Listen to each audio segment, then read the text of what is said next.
India was once a country known for undernutrition. Today, it is quietly becoming one of the fastest-growing obesity hotspots in the world.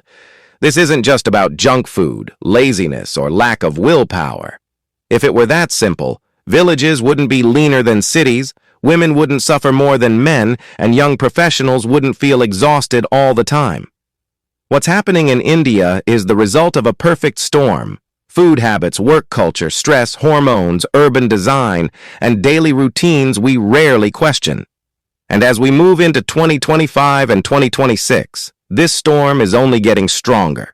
According to national health data, nearly 40% of urban Indians are now overweight or obese, while rural India is quickly catching up. What makes India unique is that people here develop diabetes, heart disease, and fatty liver at much lower body weights than Western populations. Doctors often call this thin fat obesity, where the body may look normal, but dangerous fat is stored around the waist and internal organs.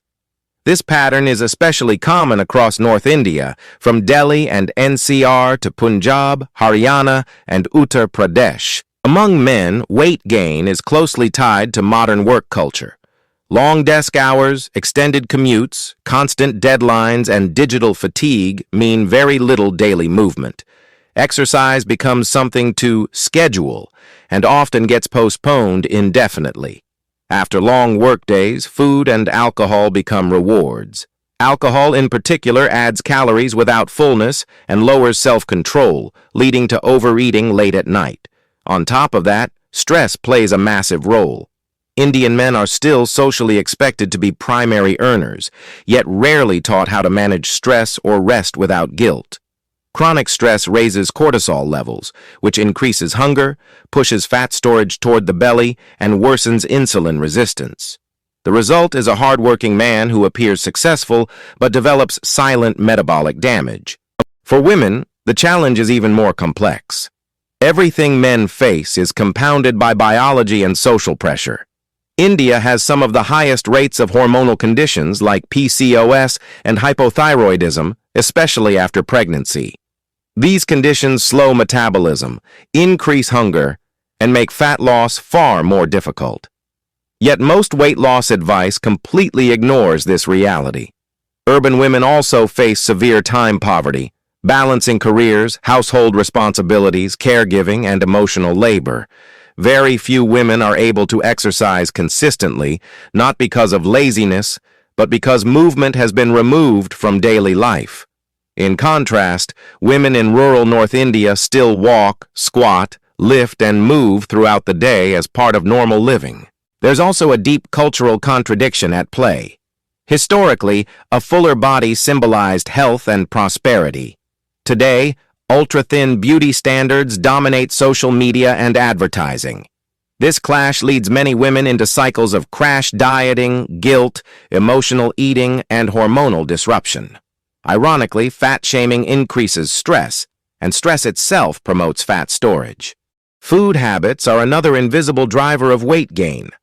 North Indian meals often stack carbohydrates on carbohydrates, roti with rice, allure with bread, frequent sweetened tea, while protein remains severely lacking. Studies show that a large majority of Indians are protein deficient. Protein is essential because it controls hunger hormones and preserves muscle. When meals lack protein, people feel hungry again quickly, eat more overall, and gradually gain fat without realizing it. At the same time, ultra-processed foods are carefully engineered to override natural hunger signals using texture, flavor, and convenience. Without conscious control, the brain is constantly nudged to overconsume. The years 2025 and 2026 are making this problem worse. Remote work, food delivery, late-night screen time, and chronic sleep deprivation have become normalized. Poor sleep alone disrupts hunger hormones, reduces insulin sensitivity, and increases fat storage. This is why motivation alone fails.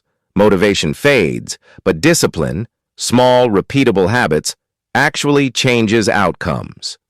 The solution isn't extreme dieting, shame, or quick fixes. It isn't about imported fitness trends or unrealistic transformations. The evidence consistently points to simple principles.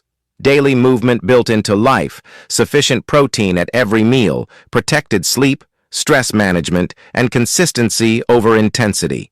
Fit Indians don't have better genetics. They simply use the same 24 hours differently. Obesity in India is not a personal failure. It is a mismatch between human biology and modern living, and the solution doesn't need to be imported. It already exists in the way earlier generations lived, moving daily, eating simply, resting properly, and respecting limits. The real question is whether we choose to design our lives consciously or allow convenience to quietly design our bodies for us.